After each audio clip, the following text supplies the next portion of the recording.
ꯃꯃꯥꯡꯉꯩ ꯃꯇꯝꯗ ꯑꯆꯧꯕ ꯏꯄꯥꯛ ꯑꯃꯒꯤ ꯍꯦꯛ ꯃꯥꯌꯣꯛꯅꯕꯗ ꯑꯆꯧꯕ ꯅꯤꯡꯊꯧ ꯄꯥꯟꯕ ꯂꯩꯕꯥꯛ ꯑꯃ ꯂꯩꯔꯝꯃꯤ꯫ ꯂꯩꯕꯥꯛꯇꯨꯒꯤ ꯅꯤꯡꯊꯧꯗꯨꯒꯤ ꯃꯃꯤꯡ ꯋꯥꯡꯊꯣꯏ ꯀꯧꯔꯝꯃꯤ꯫ ꯑꯗꯨꯕꯨ ꯂꯥꯏꯕꯛ ꯊꯤꯕꯗꯤ ꯃꯍꯥꯛꯀꯤ ꯑꯄꯣꯛꯄ ꯁꯥꯅꯧ ꯑꯃꯁꯨꯡ ꯑꯄꯣꯛꯄꯤ ꯖꯥꯃꯤꯅꯤ ꯃꯈꯣꯏ ꯑꯅꯤꯃꯛ ꯅꯤꯡꯊꯧ ꯑꯁꯤꯅ ꯆꯍꯤ ꯑꯃ ꯐꯥꯔꯛꯄ ꯑꯗꯨꯋꯥꯏꯗ ꯀꯨꯁꯇꯤ ꯍꯥꯏꯔꯤꯕ ꯂꯥꯏꯊꯨꯡꯗꯨ ꯊꯨꯡꯗꯨꯅ ꯇꯥꯏꯕꯪꯄꯥꯟ ꯊꯥꯗꯣꯛꯇꯨꯅ ꯆꯠꯈꯤꯔꯝꯃꯤ꯫ ꯃꯔꯝ ꯑꯁꯤꯗꯒꯤ ꯀꯨꯏꯔꯕ ꯃꯇꯝꯁꯤ ꯅꯤꯡꯊꯧ ꯁꯥꯅꯧꯒꯤ ꯁꯦꯅꯥꯄꯇꯤ ꯆꯤꯡꯈꯨꯕꯅ ꯋꯥꯡꯊꯣꯏꯕꯨ ꯁꯦꯟꯅꯔꯛꯈꯤ꯫ ꯅꯤꯡꯊꯧꯒꯤ ꯆꯗꯥꯅꯧꯗ ꯑꯣꯏꯔꯨꯕꯅ ꯃꯍꯥꯛꯅ ꯆꯍꯤ 15 ꯁꯨꯔꯛꯄ ꯑꯗꯨꯋꯥꯏꯗ ꯅꯤꯡꯊꯧꯒꯤ ꯐꯝꯕꯥꯜ ꯀꯥꯗꯨꯅ ꯂꯩꯕꯥꯛꯇꯨꯕꯨ ꯉꯥꯛ ꯁꯦꯜꯂꯛꯈꯤ꯫ ꯋꯥꯡꯊꯣꯏ ꯑꯇꯣꯞꯄ ꯅꯤꯡꯊꯧꯁꯤꯡꯒ ꯂꯝꯆꯠ ꯁꯥꯖꯠ ꯃꯥꯟꯅꯔꯝꯗꯦ꯫ ꯄꯨꯛꯆꯦꯜ ꯆꯥꯎꯕ ꯃꯤꯅꯨꯡꯁꯤ ꯂꯩꯕ ꯃꯤꯑꯣꯏ ꯑꯃ ꯑꯣꯏꯔꯝꯃꯤ꯫ ꯅꯤꯡꯊꯧ ꯑꯃ ꯑꯣꯏꯔꯦ ꯍꯥꯏꯗꯨꯅ ꯅꯥꯄꯜ ꯀꯥꯕ, ꯑꯆꯧꯕ ꯃꯤ ꯑꯄꯤꯛꯄ ꯃꯤ ꯀꯔꯤꯁꯨ ꯈꯥꯏꯗꯕ, ꯏꯆꯝ ꯆꯝꯖꯕ ꯊꯧꯖꯥꯜ ꯍꯩꯕ ꯃꯤꯁꯛ ꯑꯃ ꯑꯣꯏꯔꯝꯃꯤ꯫ ꯃꯔꯝ ꯑꯁꯤꯗꯒꯤ ꯃꯍꯥꯛꯀꯤ ꯂꯩꯕꯥꯛꯀꯤ ꯃꯤꯌꯥꯝ ꯄꯨꯝꯅꯃꯛꯅ ꯃꯍꯥꯛꯄꯨ ꯅꯨꯡꯁꯤꯔꯝꯃꯤ꯫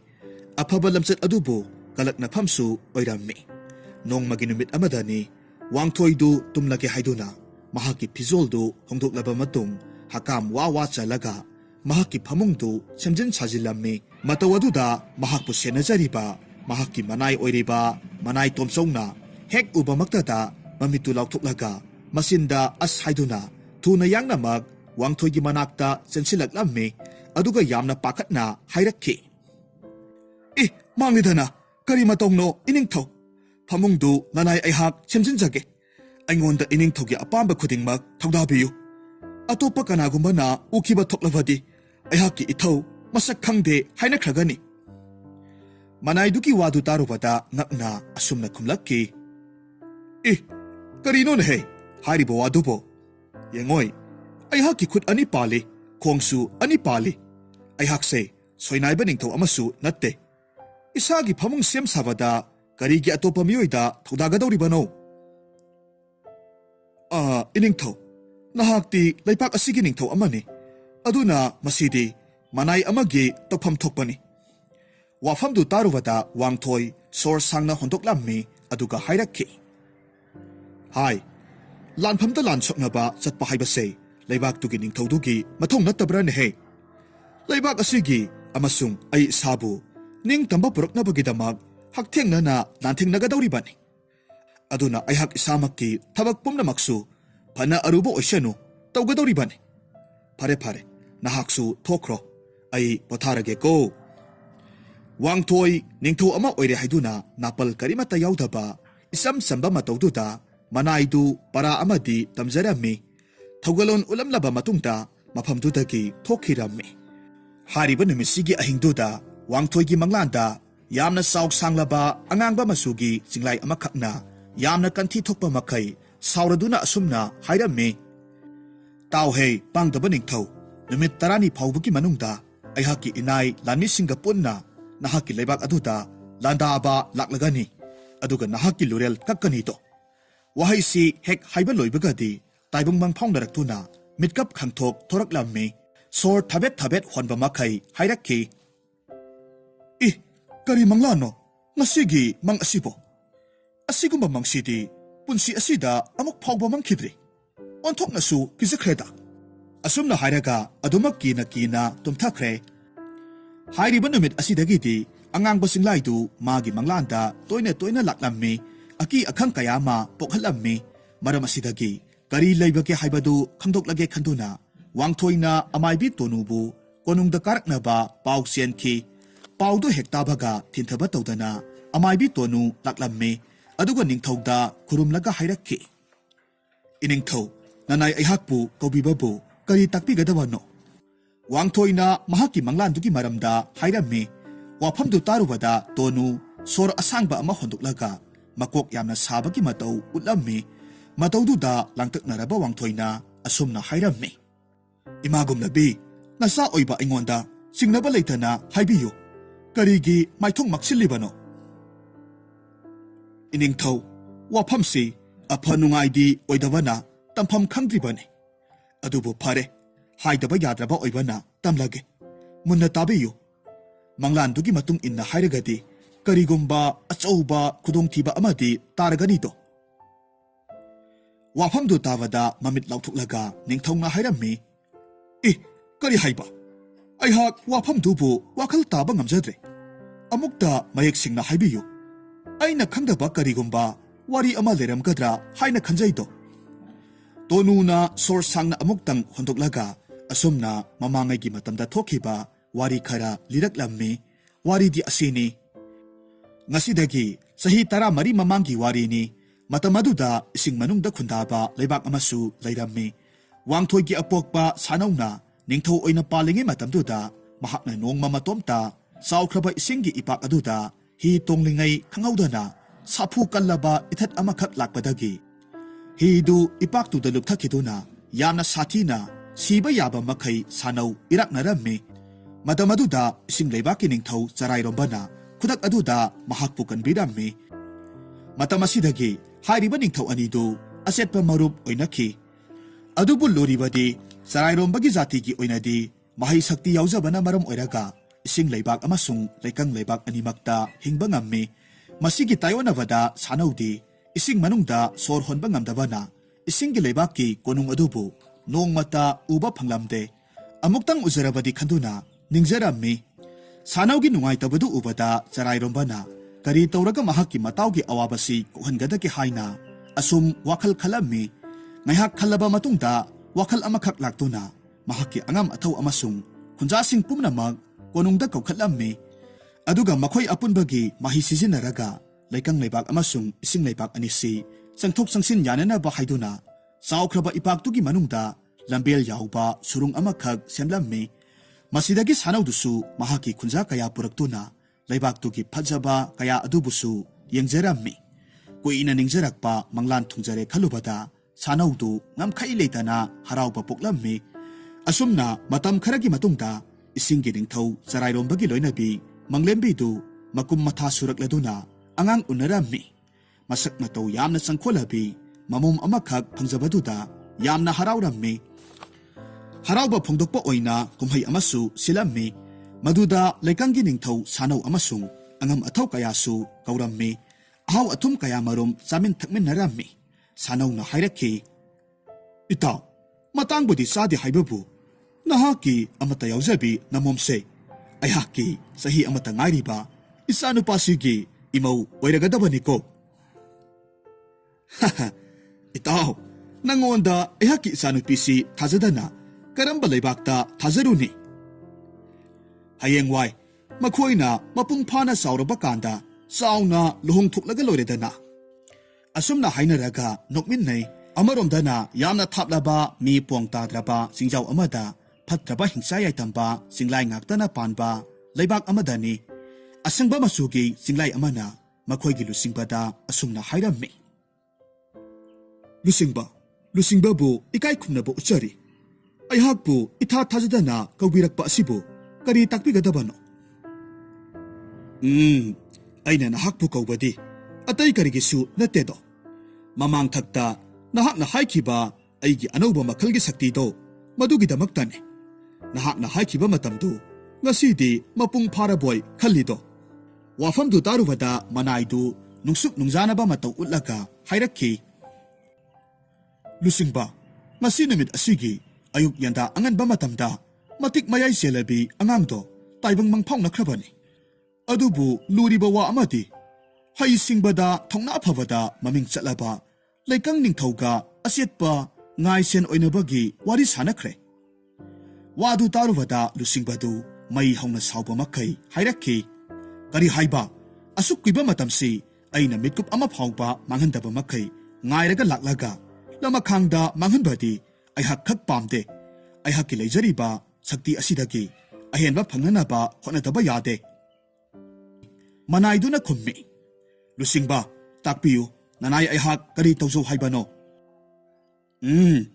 "ꯑꯊꯨꯕ ꯃꯇꯝꯗ ꯂꯥꯟ ꯇꯧꯅꯕ ꯁꯦꯝ ꯁꯥꯔꯣ." "ꯑꯗꯨꯕꯨ ꯂꯨꯆꯤꯡꯕ, ꯃꯈꯣꯏꯗ ꯂꯥꯟꯗꯥꯕ ꯍꯥꯏꯕꯁꯤ ꯂꯩꯀꯪ ꯅꯤꯡꯊꯧꯗꯨ ꯈꯪꯈꯤꯕ ꯊꯣꯛꯅꯕꯗꯤ ꯆꯤꯡꯂꯥꯏ ꯑꯣꯏꯕ ꯑꯩꯈꯣꯏꯗꯤ ꯍꯤꯡꯐꯝ ꯂꯩꯇꯦ. ꯃꯃꯥꯡꯊꯛꯇ ꯆꯤꯡꯂꯥꯏ ꯀꯌꯥ ꯑꯃꯁꯨ ꯍꯥꯠꯈ꯭ꯔꯕ ꯃꯊꯧꯅꯥ ꯂꯩꯈ꯭ꯔꯕ ꯅꯤꯡꯊꯧꯅꯤꯗꯣ." "ꯇꯥꯏꯕꯪ ꯃꯤꯑꯣꯏꯕ ꯃꯈꯣꯏꯅ ꯊꯣꯏꯗꯣꯛꯄ ꯃꯇꯤꯛ ꯆꯦꯟꯕ ꯑꯩꯉꯣꯟꯗꯒꯤ ꯀꯔꯤꯁꯨ ꯍꯦꯟꯒꯗꯕ ꯅꯠꯇꯦ. ꯍꯩ ꯄꯥꯡꯗꯕ ꯁꯥ, ꯑꯩꯅ ꯍꯥꯏꯔꯤꯕꯁꯦ ꯇꯧ. ꯅꯨꯃꯤꯠ 8ꯅꯤꯒꯤ ꯃꯅꯨꯡꯗ ꯏꯁꯤꯡ ꯂꯩꯕꯥꯛꯇ ꯂꯥꯟꯗꯥꯅꯕ ꯁꯦꯝ ꯁꯥꯎ. ꯃꯍꯥꯛꯀꯤ ꯑꯃꯠꯇ ꯌꯥꯎꯖꯕꯤ ꯃꯃꯣꯝꯗꯣ ꯐꯥꯔꯒ ꯄꯨꯔꯛꯀꯗꯕꯅꯤ.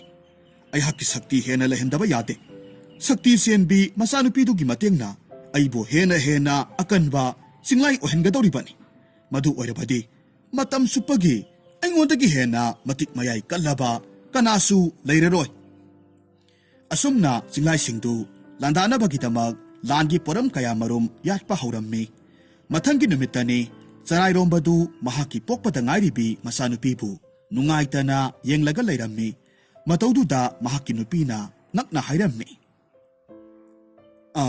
ꯀꯔꯤ ꯇꯧꯔꯕꯒꯦ ꯅꯍꯥꯛꯄꯨ ꯑꯗꯨꯛ ꯋꯥꯈꯜ ꯁꯣꯛꯅ ꯎꯕꯗꯤ ꯅꯁꯥꯀ ꯉꯝꯗꯕꯔꯣ ꯅꯨꯄꯤ ꯍꯟꯗꯛ ꯃꯔꯛꯁꯦ ꯑꯩꯍꯥꯛꯀꯤ ꯋꯥꯈꯜꯁꯤꯗ ꯏꯁꯤꯡ ꯆꯤꯡꯅꯕ ꯑꯃ ꯂꯩꯌꯦ ꯄꯤꯛꯂꯤꯕ ꯏꯆꯥꯁꯦ ꯃꯃꯥ ꯃꯄꯥ ꯂꯩꯇꯕ ꯂꯝꯖꯥ ꯁꯔꯥ ꯑꯣꯏꯍꯧꯔꯒꯗ꯭ꯔꯥ ꯍꯥꯏꯗꯨꯅ ꯋꯥꯖꯩꯗꯣ ꯀꯔꯤꯅꯣ ꯇꯥꯛꯄꯤꯔꯤꯕ ꯋꯥ ꯑꯗꯨꯕꯣ ꯃꯪ ꯅꯨꯡꯉꯥꯏꯇꯦ ꯍꯥꯏꯗꯨꯅ ꯇꯥꯏꯕꯪꯗ ꯑꯗꯨꯝꯅ ꯊꯣꯛꯂꯔꯅꯤ ꯍꯥꯏꯕ ꯋꯥ ꯂꯩꯕ꯭ꯔꯣ ꯑꯁꯨꯝꯅ ꯃꯍꯥꯛꯀꯤ ꯅꯨꯄꯤꯅ ꯆꯔꯥꯏꯔꯣꯝꯕꯒꯤ ꯄꯨꯛꯅꯤꯡꯕꯨ ꯊꯦꯝꯖꯤꯜꯂꯝꯃꯤ ꯇꯥꯟꯖꯥ ꯑꯗꯨꯗ ꯁꯥꯅꯧꯁꯨ ꯃꯍꯥꯛꯀꯤ ꯅꯨꯄꯤ ꯖꯥꯃꯤꯅꯤꯒ ꯂꯣꯏꯅꯅ ꯑꯆꯥ ꯑꯊꯛ ꯈꯔ ꯄꯨꯔꯒ ꯂꯥꯛꯂꯝꯃꯤ ꯆꯔꯥꯏꯔꯣꯝꯕꯅ ꯍꯔꯥꯎꯅ ꯍꯥꯏꯔꯝꯃꯤ ꯏꯍꯦ ꯑꯣꯟꯊꯣꯛꯅ ꯊꯥꯖꯗꯅ ꯂꯥꯛꯂꯦꯗ ꯀꯔꯤꯒꯤꯅꯣ ꯄꯨꯔꯛꯂꯤꯕ ꯑꯆꯥ ꯑꯊꯛ ꯃꯌꯥꯝꯁꯤꯗꯤ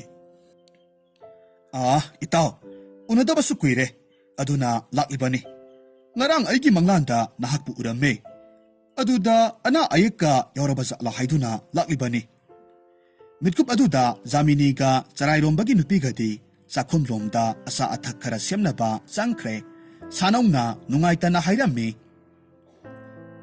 ꯏꯇꯥꯎ ꯀꯔꯤ ꯇꯧꯕ ꯌꯥꯎꯔꯕꯒꯦ ꯏꯇꯥꯎꯕꯨ ꯑꯋꯥꯕꯒꯤ ꯁꯛꯐꯝꯗ ꯎꯏꯅ ꯏꯇꯥꯎ ꯑꯩꯒꯤ ꯑꯄꯣꯛꯄꯤꯗꯣ ꯃꯇꯝ ꯑꯃꯒꯤ ꯌꯥꯝꯅ ꯑꯐꯥꯎꯕꯤ ꯑꯃꯥꯏꯕꯤ ꯑꯃꯈꯛꯅꯤ ꯃꯍꯥꯛꯅ ꯇꯥꯏꯕꯪꯁꯤ ꯊꯥꯗꯣꯛꯂꯝꯗꯥꯏꯒꯤ ꯃꯤꯠꯀꯨꯞ ꯑꯗꯨꯗ ꯑꯩꯍꯥꯛꯀꯤ ꯑꯍꯥꯟꯕ ꯐꯪꯖꯕ ꯏꯆꯥꯗꯣ ꯁꯛꯇꯤ ꯌꯥꯝꯅ ꯆꯦꯟꯕ ꯃꯇꯤꯛ ꯃꯌꯥꯏ ꯀꯟꯕ ꯑꯃ ꯑꯣꯏꯒꯅꯤ ꯃꯔꯝ ꯑꯁꯤꯅ ꯑꯆꯧꯕ ꯂꯟꯖꯥꯎ ꯑꯃꯗꯤ ꯊꯣꯛꯇꯨꯅ ꯑꯋꯥꯐꯝꯗ ꯇꯥꯎ ꯍꯥꯏꯕ ꯂꯩ ꯍꯥꯏꯔꯝꯃꯤ ꯃꯇꯝꯗꯣ ꯌꯧꯔꯛꯂ ꯃꯥꯜꯂꯦ ꯑꯩꯉꯣꯟꯗ ꯆꯤꯡꯅꯕ ꯈꯔ ꯂꯩ ꯑꯩꯒꯤ ꯏꯆꯥꯁꯦ ꯄꯣꯛꯄ ꯉꯥꯏꯕ ꯀꯥꯡꯂꯨꯞ ꯑꯃꯈꯛ ꯂꯩꯔꯤ ꯍꯥꯏꯕ ꯑꯩꯅ ꯊꯥꯖꯩ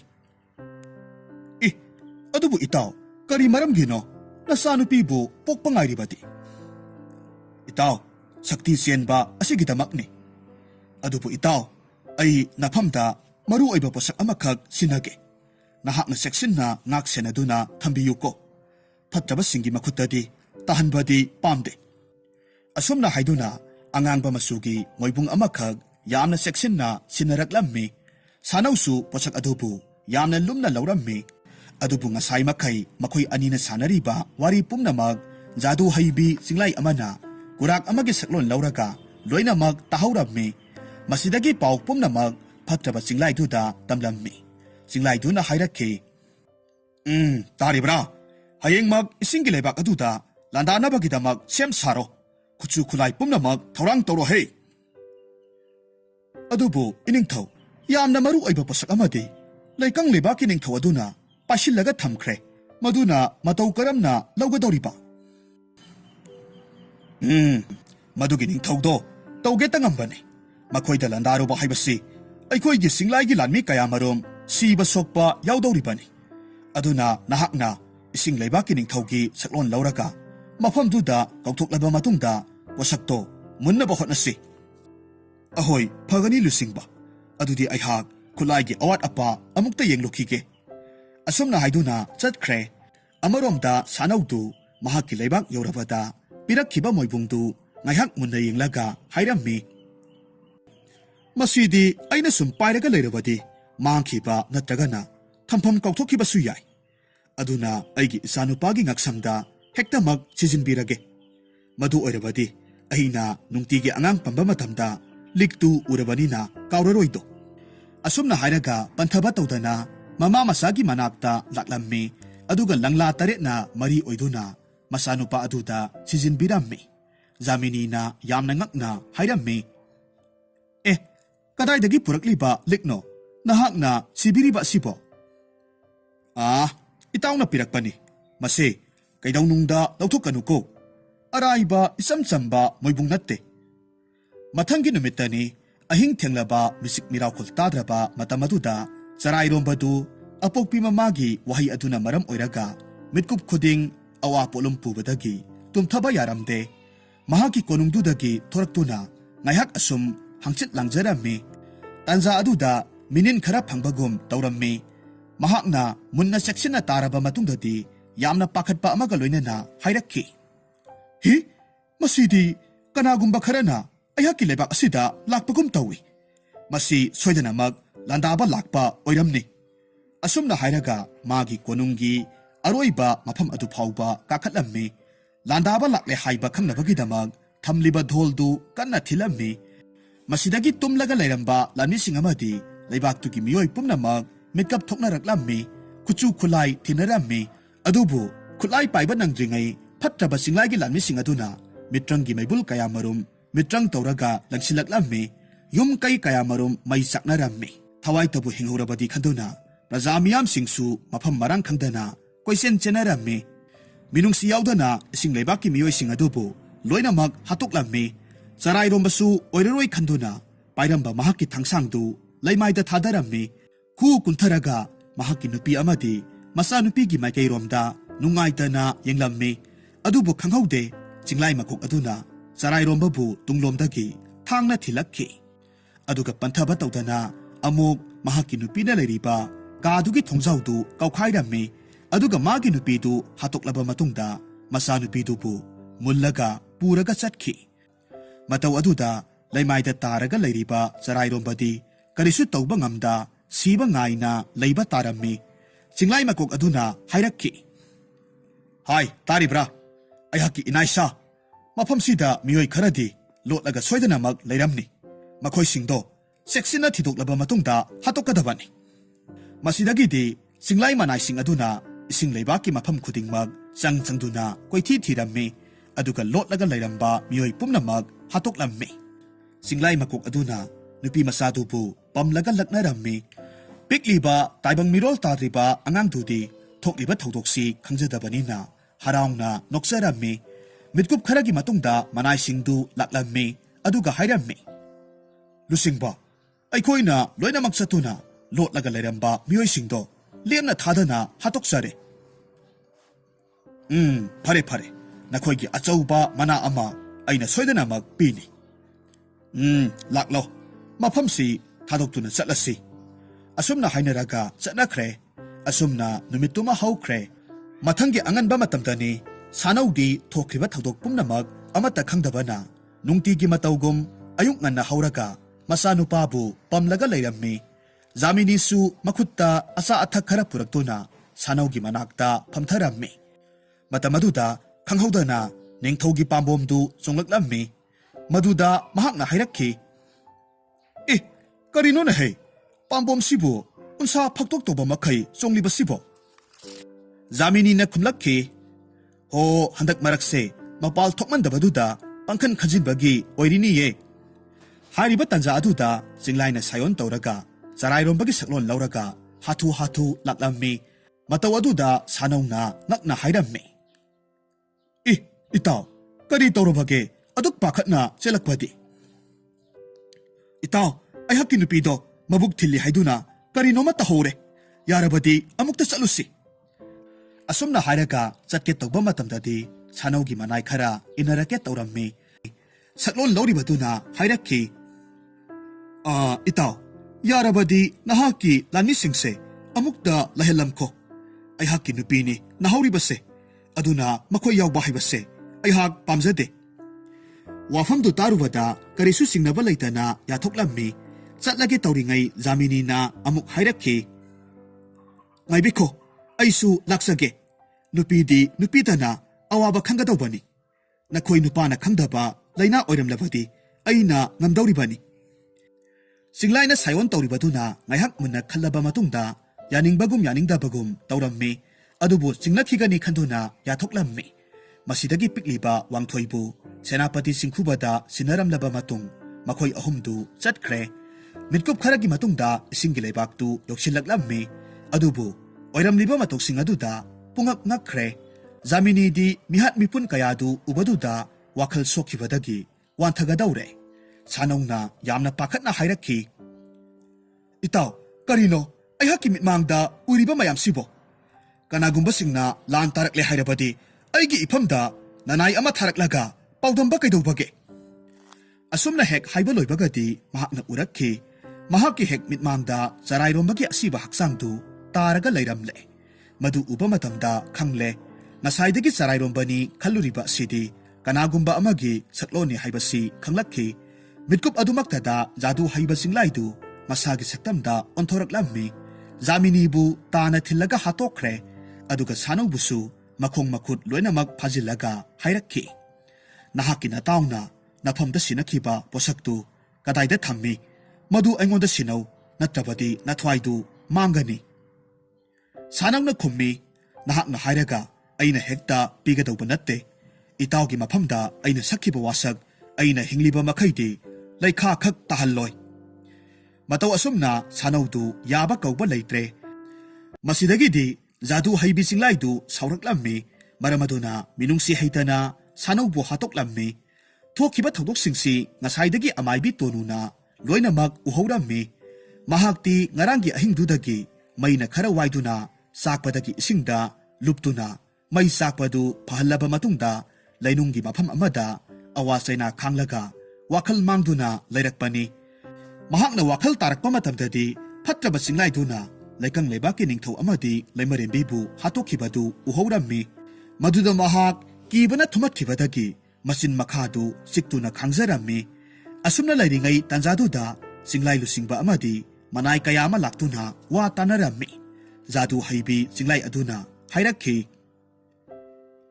lusingba haujikti aikhoi matam khara amuk ngaiba tari angang nupi masa asigi sakti pumnamak lauthokuna moibung amagi manungda ningthau sarairombana asingba mi ama oibadagi hapsinkhre aduga posaktu sanauda amuk sinakhibani tawbatabu mahaknasu haidu uyadabaduda upai karimata leitre maramasina posaktu phangdriba phawadi matam kharadi khangasi wafamdu tarubada singlai lusingbadudi asa kaikhre adubu warabasuwana posaktu phangnanaba thiraba matung ngaiba tarammi sor sangna amuktang hondoklaga hairakhi phare phare adubu angang nupi masase singi lebaktuda leiba ngamdabagi maonggum tawi mahakna amuk sikhiba thoklabadi posaktu phanglabasu kanafam leiroi kamdosige amaibi jadu haibi singlaiduna khummi lusingba madugidamak karisu waruganu posaktu phangdiba phawadi ising leibak asida mahakpu sangnaba mi ahum thamlaga senarasi adubu hayengwai chawraklaba matamda aikhoiga mahakka saong saban manade aihaki ima ipa piyu haidana hairaklabadi kamdongni adugi oirabadi mahakpu singlai amaki masak maongda mitrang toraga onthoklasi aduga nahakna mapabong saklo asumna hainaraba matungda angang nupi masadu mitrang toraga singlai onthoklammi aduga atek akai thoklaba konungdugi manungda manai ahumga loinana thamlamlaga adumak makhoi hanakre nasai makai khudingmak uhoriba amaibi tonusu lolambadagi thoraklammi isinggi leibaktudagi nanthokpa ngamjarammi aduga thokhiba thodok pumnamak senapati singkhubagi mafamda tamlammi ngaihak wakhal munna khanaraba matungda laman khumningbagi wakhaldi phaurammi adubu lan tawba haibasi afaba thawong natte misi mina kaya thoktoribani khanbadagi tuminna laisinkhibani aduga wangthoina chawraklaba matamda mama mapa hanglakpa matamda leibaktugi miyam pumnamakna amata oina kusti lainana sikhibani haijilammi mataw asumna warisi liba loirakpa matamda amaibi tonuna nungaitana hairammi ipungo haujikti phatraba singlai singaduna nahaki nafamda posaktu laire haibase soidanamak khanglamlagani madugidamaktani nahaki namang aduda uriba mayamdo haibiyu ima maibi haujik ai kari tawgadawano aihak ima ipabu hatkibagi laman singba pami nupa masaha makhoidi maraibakna tamlakpani khandoklo haukrabadi haukre haujik nahaki thodang haibabu maraibak thirabi singlai oibi ising leibaki ningthogi masanupido kanbiraba matung magi matengna phatraba singlai singadubu prithibi sidagi muthatlo haibiyu ima maibi karamna aihakna pangthokso hairibano ibungo ima haige munata nahak ising leibak ta chatlaga singlai oibi nupidubu hana thiyu aduga nahaki ngaksamda siriba moibungi likto nupi masa adugi maphamda sijinbiyu adumna tawba matamda mahak soidana mag haukiba thodok pumnamak ningsinglak tawribani aduga mahaksu taibang miyoiba olak tawribani aduga sakti senbi amasu oirak tawribani mahaki matengna singlai singtubu maithiba piba ngamdawribani adubune nahak mitkup nahum singna tawdabadi yaro maramdi singlai haiba sibasidi mayadagi maibul thokpani maibidugi wadu munna taraba matungda wangthoina thongna amaga loinana mahaki thangsangdu lauthoklammi matungda hairakki aihaki damak mapu mahakna mafamsida thawjal nibiramu aihak mai paktuna hanjarakke aduga leipak asigi ningthau oiduna amuk nakhoibu ngak senkhige asumna hairamlaga adumak chatkhre leihoribo mayam adusu wangthoigi damak taibang mapuda thawjal nijarammi nakal amaromda lepa leitana asum lakpana wangthoidu amaibi tonuna hairakpagi matung inna mitrangi ising khara thaksillammi masina ising manungda sangsinba ngamdauribani lona mitkupna humsingna atek akai thoklaba konungduda sangsilaklammi singlai ahumdu konungdugi akoibada sanglaga leibadu mahakna urammi mahakna marum amada lotlaga ngaihak wakhal tawrammi masigi matungda mahaki matungda yalakliba tenjaidu ama satoklaga mafam amada kaplammi aduga ahuba makhol amakhak thokhallammi masidagi singlai ahumdu karino haiduna yengba chatkhingaigi tanjadu lauraga konung manungda sangsinba ngamlammi mahakna asum sangsilakpa matamdadi ure angangba masugi singlai nupi amakhak makokta higok masugi lei parengna luhup uppi mangak samdana liksebi amakhak mingsel yenglaga isai nganglaga leiba urammi madu uba matamda panthaba tawdana sangsilaklammi singlai nupi adunasu wangthoibu uraduna yamna ngakna khongdagi ton phawba yenglaga hairakki I nahakpu karamba makhalgi jibano aikhoigumna tungda masasu pande kususu khetnei nahakpu kanano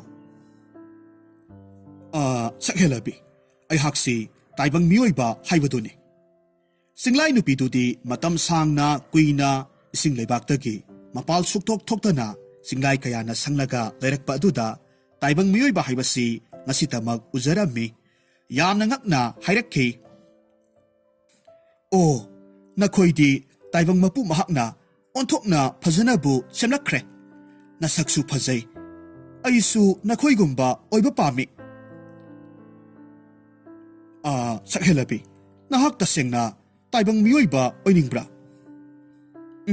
aisu nakhoigum oininge phare adudi nahakki nakoktu amukta nonthabirao singlai nupidu karisu singnaba tawdana wangthoigi manakta nontharaklammi tanjadu manghanba yate khanduna wangthoina mahaki mangak samda siriba moibungi liktu lauthoklammi aduga singlai duda sijillammi asumna tawbadagidi khanghaude singlai dugi masadu thak thak niklakhi makok ngauraduna laimaida tusillammi haukiba thodok kaya marumdu niksingba ngamlakhi aduga aroibada masak matau phajarabi lairembi manbi amakhak onthoroklammi madubu uraga wangthoidi tasengna ngaukhre mitpham hongdaba makhai yengjarammi nupi aduna masagi phajaraba saktam singdu ubaduda haraungna songlammi aduga hairakhi tasengna ihakse taibang miyoiba oirabako aduga phatraba singlaina aihakki sakti pambadagi asuk koiraba matamse singlai olhanduna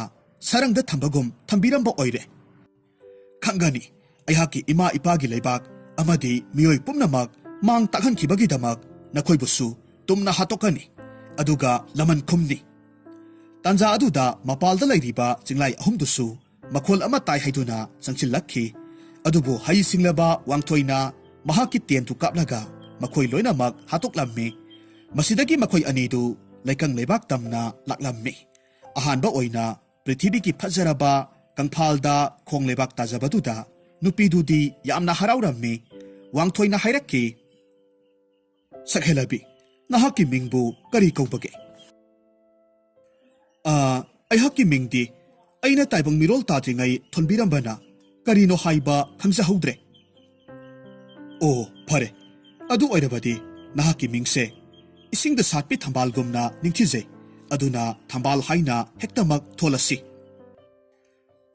ꯍꯣꯏ ꯃꯤꯡꯕꯨ ꯊꯣꯟꯕ ꯌꯥꯝꯅ ꯍꯩꯈ꯭ꯔꯦ ꯍꯥꯍꯥ ꯑꯗꯨꯕꯨ ꯉꯥꯏꯈꯣ ꯁꯛꯍꯦꯜꯂꯕꯤ ꯆꯤꯡꯂꯥꯏꯁꯤꯡꯒꯤ ꯂꯩꯐꯝꯗꯨꯗ ꯆꯠꯂꯁꯤ ꯑꯩꯈꯣꯏ ꯑꯅꯤꯒꯤ ꯏꯊꯧ ꯄꯥꯡꯊꯣꯛꯂꯨꯔꯁꯤ ꯑꯁꯨꯝꯅ ꯍꯥꯏꯅꯔꯒ ꯃꯈꯣꯏ ꯑꯅꯤꯗꯨ ꯆꯤꯡꯂꯥꯏꯁꯤꯡꯅ ꯈꯨꯟꯗꯥꯔꯒ ꯂꯩꯔꯤꯕ ꯆꯤꯡꯗꯨ ꯇꯝꯅ ꯂꯥꯛꯂꯝꯃꯤ ꯃꯈꯣꯏ ꯑꯅꯤ ꯂꯥꯛꯄꯗꯨ ꯎꯕꯗꯨꯗ ꯖꯥꯗꯨ ꯍꯩꯕꯤ ꯆꯤꯡꯂꯥꯏ ꯑꯗꯨꯅ ꯈꯪꯕꯗꯒꯤ ꯃꯈꯣꯏꯁꯨ ꯍꯥꯟꯅꯅ ꯁꯦꯝ ꯁꯥꯔꯒ ꯂꯩꯔꯝꯃꯤ ꯌꯥꯝꯈ꯭ꯔꯕ ꯆꯤꯡꯂꯥꯏꯁꯤꯡ ꯑꯗꯨꯒ ꯋꯥꯡꯊꯣꯏꯅ ꯇꯦꯟ ꯀꯥꯞꯅꯗꯨꯅ ꯂꯥꯟꯊꯦꯡꯅꯔꯝꯃꯤ ꯑꯗꯨꯒ ꯊꯝꯕꯥꯜꯁꯨ ꯃꯍꯥꯛꯀꯤ ꯃꯤꯇ꯭ꯔꯪ ꯇꯧꯔꯒ ꯂꯥꯟꯊꯦꯡꯅꯔꯝꯃꯤ ꯑꯁꯨꯝꯅ ꯃꯤꯠꯀꯨꯞ ꯈꯔꯒꯤ ꯃꯇꯨꯡꯗꯗꯤ ꯑꯔꯣꯏꯕꯗꯗꯤ ꯑꯁꯨꯝꯕꯅ ꯃꯥꯏ ꯄꯥꯛꯇꯨꯅ ꯐꯠꯇ꯭ꯔꯕ ꯆꯤꯡꯂꯥꯏꯒꯤ ꯂꯨꯆꯤꯡꯕ ꯑꯗꯨꯒꯤ ꯂꯨꯔꯦꯜꯗꯨ ꯀꯛꯊꯠꯂꯝꯃꯤ ꯑꯗꯨꯒ ꯃꯁꯤꯒꯤ ꯃꯇꯨꯡꯗ ꯃꯈꯣꯏ ꯑꯅꯤ ꯋꯥꯡꯊꯣꯏꯒꯤ ꯂꯩꯕꯥꯛꯇ ꯍꯜꯂꯛꯂꯝꯃꯤ ꯆꯤꯡꯂꯥꯏꯗꯨꯒꯤ ꯑꯀꯛꯄ ꯃꯀꯣꯛꯇꯨ ꯎꯔꯒ ꯂꯥꯟ ꯃꯥꯏ ꯄꯥꯛꯂꯦ ꯍꯥꯏꯕꯁꯤ ꯈꯪꯂꯕꯗ ꯃꯐꯝꯗꯨꯗ ꯇꯤꯜꯂꯝꯂꯤꯕ ꯃꯤꯌꯥꯝ ꯄꯨꯝꯅꯃꯛ ꯍꯔꯥꯎꯕꯒꯤ ꯈꯣꯟꯗ ꯂꯥꯎꯅꯔꯛꯈꯤ ꯂꯩ ꯆꯥꯏꯅꯔꯝꯃꯤ ꯑꯃꯥꯏꯕꯤ ꯇꯣꯅꯨꯅ ꯊꯝꯕꯥꯜꯗ ꯌꯦꯡꯂꯒ ꯑꯁꯨꯝꯅ ꯍꯥꯏꯔꯝꯃꯤ ꯅꯨꯄꯤ ꯃꯆꯥ ꯅꯍꯥꯛꯁꯤ ꯂꯥꯏꯔꯦꯝꯕꯤꯒꯨꯝ ꯍꯦꯛ ꯅꯤꯡꯊꯤꯖꯩꯗ ꯍꯧꯖꯤꯛꯇꯤ ꯂꯥꯟ ꯃꯥꯏ ꯄꯥꯛꯂꯕꯅꯤꯅ ꯏꯅꯤꯡꯊꯧ ꯋꯥꯡꯊꯣꯏꯒ ꯂꯨꯍꯣꯡꯅꯕ ꯋꯥ ꯑꯃꯨꯛ ꯇꯥꯟꯅꯔꯁꯤ